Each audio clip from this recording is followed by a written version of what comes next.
নমস্কার, আমি স্মৃতি। বড়দের প্রণাম আর ছোটদের স্নেহ জানিয়ে শুরু করছি আজকের ভিডিও। আজ শুরুতেই তোমাদের সাথে রেসিপি শেয়ার করছি। এখানে রায়খোর মাছ রয়েছে, মাছগুলো ভালো করে পরিষ্কার করে ধুয়ে নিয়েছি। তারপর মাছের গায়ে নুন হলুদ গুঁড়ো মাখিয়ে ওই 10 থেকে 15 মিনিটের জন্য ঢেকে সাইডে রেখে দিচ্ছি। যতক্ষণ এই মাছ ম্যারিনেশন হচ্ছে ততক্ষণ রান্নায় যা যা লাগবে সেগুলো তোমাদেরকে দেখিয়ে দিই। এখানে বেশ অনেকটা পরিমাণে রসুন নিয়েছি, মানে একটা বেশ বড় সাইজের রসুন, যার খোসা ছাড়িয়ে কোয়াগুলো আলাদা করে নিয়েছি। আর রসুনগুলো কিন্তু বাটবো না আর একদম মিহি করেও ম্যাশ করব না, যেভাবে ভিডিওতে দেখতে পাচ্ছ জাস্ট একটু থেতলে নেওয়া। আর ঠিক এইভাবে সবগুলো রসুনের কোয়াগুলো হালকা একটু ম্যাশ করে সাইডে সরিয়ে রাখলাম। নেব 2 টুকরো আদা, এখানে ওই 1 ইঞ্চি মতো করে মোট 2 ইঞ্চি পরিমাণ আদা নিয়েছি। আর আদাগুলো না বাটা টাটার ব্যাপার নেই, কিন্তু আদাও এখানে গ্রেটারে ঘষে নিচ্ছি। এই রান্নাতে কোনো মশলাই বাটা পড়ছে না, তবে ওই হলুদ গুঁড়ো লঙ্কার গুঁড়ো এইসব গুঁড়ো মশলা পড়বে, কিন্তু বেটে যে রান্নায় ব্যবহার করি সেই বাটা মশলা লাগছে না। এদিকে কড়াইটা বেশ ভালো মতো গরম হলে তাতে সর্ষের তেল দিয়ে তেলটাও খুব ভালো মতো গরম করে নিয়েছি আর কড়াইয়ের চারধারে তেলটা লাগিয়ে নিয়েছি। তারপর নুন হলুদ মাখিয়ে রাখা মাছগুলো এই সর্ষের তেলের মধ্যে ভেজে নিচ্ছি। যে কোনো মাছ, বিশেষ করে এইরকম ছোট মাছ ভাজার সময় না কড়াইয়ের গায়ে খুব তাড়াতাড়ি লেগে ধরে, আর সেটাই যেন না হয় তার জন্য গরম তেল কড়াইয়ের গায়ে চারিদিকে লাগিয়ে নিলে কোনো মতেই সেই মাছ আর কড়াইয়ের গায়ে আটকে ধরে না। আচ্ছা, প্রথম ব্যাচটা তো ভাজা হয়ে গেল, একদম লাল লাল মচমচে করে মাছগুলো ভেজে তুলে নিচ্ছি। এরপর বাকি যে মাছগুলো আছে সেগুলোও ভেজে নেব। আজ তোমাদের সাথে এই মাছের চচ্চড়ি বলতে পারো, তবে শুধু পেঁয়াজ থাকছে। মানে চচ্চড়ি বলতে তো এর মধ্যে আলু বেগুন বা অন্যান্য সবজি দিয়েও করা যায়, কিন্তু আজকের এই চচ্চড়িটা শুধু পেঁয়াজ দিয়েই হচ্ছে, তার সাথে অন্যান্য মশলাও পড়ছে আর কি। আর তোমাদেরকে একটা কথা বলি, এইরকম যে মাছের চচ্চড়ি, এটা একটু শুকনো শুকনো হয় খেতে, আর এটা অসাধারণ লাগে খেতে। গরম ভাতের সাথে এইরকম মাছের চচ্চড়ি দিয়ে 1 থালা ভাত নিমেষেই শেষ হয়ে যাবে, সাথে আর কিচ্ছু লাগবে না, এটা আমি তোমাদের বলতে পারি। আচ্ছা, মাছগুলো দেখো সব এখানে একদম লাল লাল করে ভেজে তুলেছি। তারপর সামান্য একটু তেলও যোগ করেছি, কারণ মাছ ভাজার পর তেলের পরিমাণটা না অনেকটাই কমে গিয়েছিল। দিয়েছি কালো জিরে একটু ভাজা ভাজা করার পর ওই যে হালকা ম্যাশ করে রাখা রসুন সেটা দিয়ে কিছুক্ষণ ভাজবো, ওই কয়েক সেকেন্ড মতো, কারণ তেলটা গরম রয়েছে। বেশিক্ষণ এরকম ভাজাভাজি করলে রসুনগুলো একদম পুড়ে যাবে। দিয়ে দিচ্ছি কাঁচা লঙ্কা কুচি। ঝালটা তোমরা যেরকম খাও সেই পরিমাণ মতোই লঙ্কা কুচি ব্যবহার করবে। আমি ঝালটা একটু বেশি পছন্দ করি, আর এইরকম চচ্চড়ি একটু ঝাল ঝাল খেতেই বেশি ভালো লাগে। আর শীতের সময় দেখবে ঝাল ঝাল খাবার খেতেও ভালো লাগে।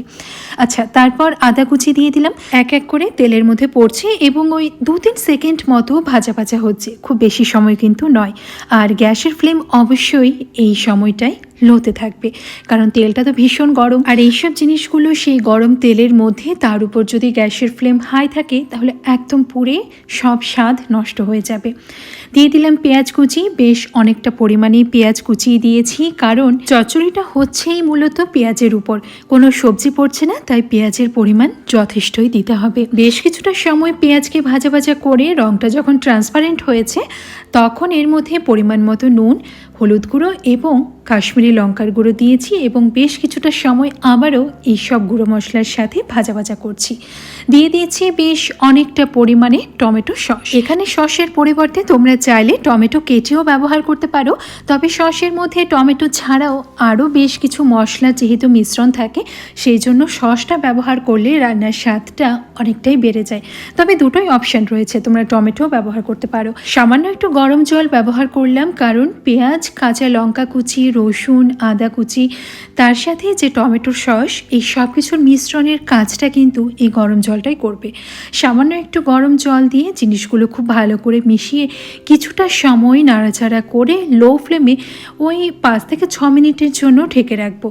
এতে পেঁয়াজটা খুব সুন্দর নরম হয়ে আসবে এবং আরও যা যা কিছু রয়েছে সেগুলো খুব সুন্দর একে অপরের সঙ্গে মিশ্রিত হয়ে একটা সুন্দর টেক্সচার তৈরি করবে। বলতে পারো রান্না কষানোর কাজই চলছে এটা।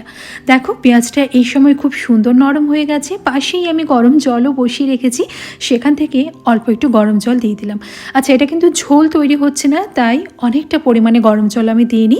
আমি আমার আন্দাজ মতো জল দিয়েছি। বুঝতে পারছি যে এতটা পরিমাণ জল দিলে পেঁয়াজগুলো মানে আরও কিছুটা সময় তো ঢাকা থাকবে, রান্নাটা যখন হবে একদম সুন্দর মাখো মাখো ব্যাপারটা চলে আসবে।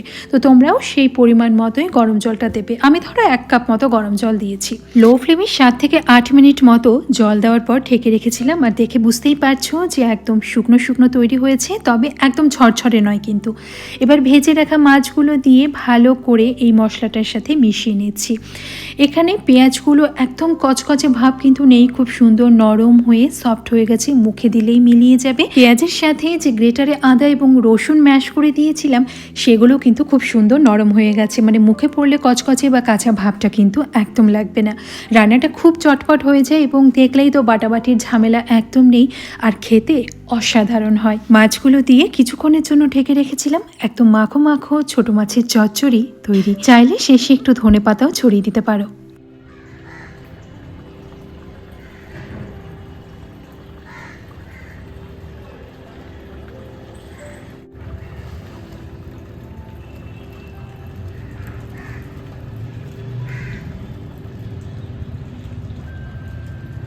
তিন চার দিন হয়ে গেল এখানে রোদ উঠছে না, একদম কুয়াশায় ঢেকে রয়েছে। এখন বাজে বেলা 12:30 বেজে গেছে, বুঝলে।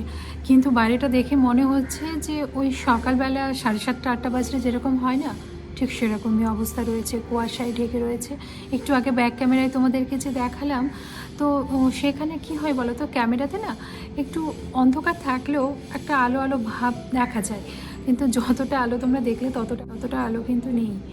বেশ কুয়াশা কুয়াশা, মানে মনে হচ্ছে এখনও সকাল। দুপুর যে হয়েছে, বেলা যে এতটা গড়িয়ে দুপুর হয়েছে একদম বোঝার উপায় নেই। 3-4 দিন ধরে ভীষণ ঠান্ডা পড়েছে। সকালবেলা আমার সব কাজকর্ম হয়ে গেছে, ওদিকে রান্না টান্না হয়ে গেছে, রান্নাঘর পরিষ্কারও করে নিয়েছি। তো স্নান করতে যাব, বুঝলে। স্নান করে পুজো করব। আজকে একটু দেরি হয়ে গেল। এমনিতেই শীতকালে ঘুম থেকে উঠতে একটু দেরি হয়ে যায়। ঘুম যদিও বা ভেঙে যায়, ওই বিছানা ছেড়ে ঠান্ডার জন্য উঠতে ইচ্ছে করে না। আর তার ফলে রান্নাবান্না করতেও দেরি হয়, অন্যান্য কাজকর্মেও একটু দেরি হয়েই যায়। কারণ শীতকালে দেখবে ওই চটপট চটপট করে কাজটা কিন্তু হয় না। জল ঠান্ডা, সব কিছু ঠান্ডা, হাত পা মনে হচ্ছে জমে থাকে ঠান্ডায়। তো যাই হোক, সেই কারণে না সব কিছুই দেখবে একটু দেরি হয়ে। আজকে অনেক দিন পর এই জানলাটা খুলে বসেছি, এত ঠান্ডা, ঘরে জানলা দরজা তো খুলতেই পারছি না। তো কয়েকদিন হয়ে গেল জানলা দরজা ঘরের খুলেই না। আজকে এই জানলাটা খুলে একটু বসেছি, কারণ এই জায়গাটা আমার ভীষণ প্রিয়, তাই জায়গাটাকে মিস করছিলাম আর কি। এখানে বসলে না কীভাবে যে সময়টা কেটে যায়, মানে আমি এখানে ঘন্টার পর ঘন্টা বসে কাটিয়ে দিতে পারবো একাই। কত রকমের পাখি যে এখানে দেখতে পাই, এমন অনেক পাখি আছে যাদের চিনিই না, তাদের নামই জানি না। আমরা তো সীমিত কিছু পাখিকে চিনে থাকি। আজকে খুব ঠান্ডা সত্ত্বেও জানলাটা খুলে একটু বসলাম, যে ভালো লাগছে না, একটু বাইরের পরিবেশটাকেও অনুভব করা বা উপভোগ করা খুব প্রয়োজন মাঝে মধ্যে। কারণ আমরা তো বেশিরভাগ সময়টাই ঘরের মধ্যে কাটাই। আমাদের কথা বলছি, হাউসওয়াইফদের কথা। খুব কম প্রয়োজন না থাকলে আমরা বাড়ির বাইরে বেরোই না, মানে বেরোনোর প্রয়োজনই থাকে না যদি, তাহলে কেন বেরোবো। হ্যাঁ, অনেকেই হয়তো বাড়িতে প্রতিদিন বিকেলবেলা একটু ঘুরতে যেতে ভালোবাসে। আমার আবার সেই অভ্যাসটা নেই যে বিকেল হলেই ঘুরতে বেরোবো বা কিছু। আমি ঘরে থাকতেই ভালোবাসি। খুব প্রয়োজন না থাকলে আমি বাড়ির বাইরে বেরোই না সাধারণত। সেটা তোমরা আমার ব্লগে দেখেই থাকবে যে আমি প্রতিনিয়ত বাড়ির বাইরে বেরোতে পছন্দ করি না। তো সেখানে যদি জানলা দরজা বন্ধ করে একদম বদ্ধ অবস্থায় থাকি, সেটাও আবার ভালো লাগে না। তখন মনে হয় একটু এরকম জায়গায় বসি, কিংবা বিকালবেলা একটু ছাদে যাই। এখন তো বিকেল মানেই সন্ধে, তাই ছাদে যাওয়ার আর কোনো প্রশ্ন ওঠে না। তো এই যে বারান্দা কিংবা এই জানলার সামনে বসলেই না আমার সময়টা কেটে যায়। আর আমি একা থাকতেও ভালোবাসি, আমার কোনো অসুবিধা হয় না। মানে সবসময় যে সবাইকেই আমার চারপাশে থাকতে হবে এরকম কোনো ব্যাপার আমার মধ্যে নেই। আমি সবাইকে নিয়ে যেরকম থাকতে ভালোবাসি, হই হুল্লোড় করতে ভালোবাসি, আবার একদম একা একান্তে নিজের সাথেও সময় কাটাতে ভালোবাসি, নিজের সাথেও থাকতে ভালোবাসি। আমি নিজের সঙ্গটাকে উপভোগ করি। সকালবেলা জামা কাপড় কেচে তো ছাদে মেলে দিয়ে এসেছি, কিন্তু যা দিনের অবস্থা মনে হচ্ছে না একটা জামা কাপড়ও শুকোবে। কালকের জামা কাপড়ই শুকোয়নি তো আজকেরটা। না শুকোলে আর কী করবো, একটু পর ছাদে যাব, নিয়ে চলে আসবো। বারান্দায় যে কাপড়ের স্ট্যান্ডটা আছে সেটাই ঘরে নিয়ে এসে তার মধ্যে মেলে দেব। 2-3 দিন ধরে জামা কাপড় যদি না শুকোতে থাকে না, তাহলে দেখবে সেগুলোতে একটা কেমন গন্ধ বেরোতে শুরু করে।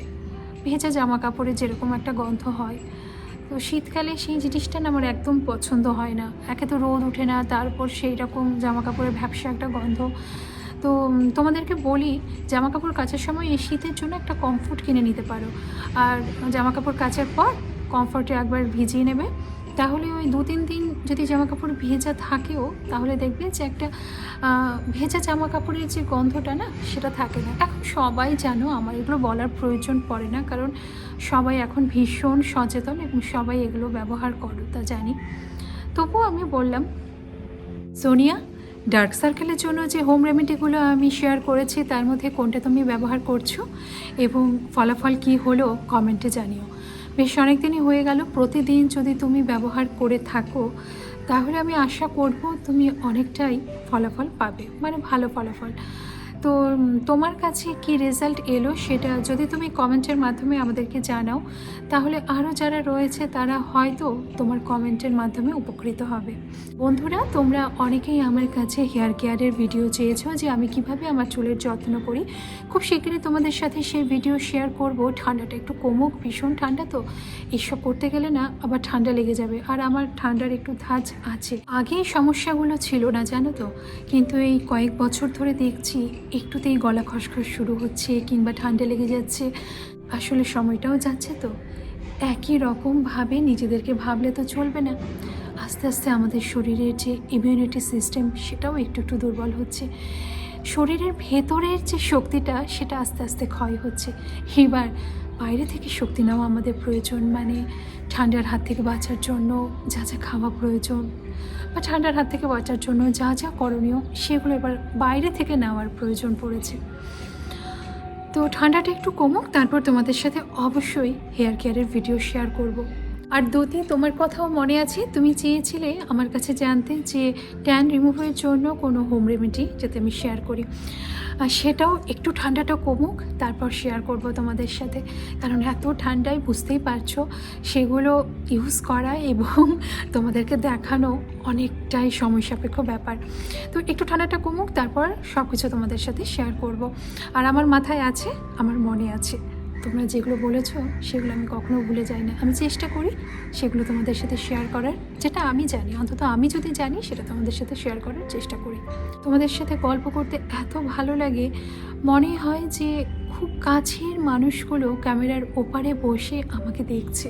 গিজারের সুইচটা দিয়ে এসে তোমাদের সাথে গল্প করতে বসেছিলাম, আর গল্প করতে করতে আমার জলও গরম হয়ে গেছে। তো যাই, এখন স্নানটা করি, কারণ এই ঠান্ডাতে ঠান্ডা জলে স্নান করা অসম্ভব। স্নান সেরে পুজো করব, চলো স্নানটা করে নিই তাহলে।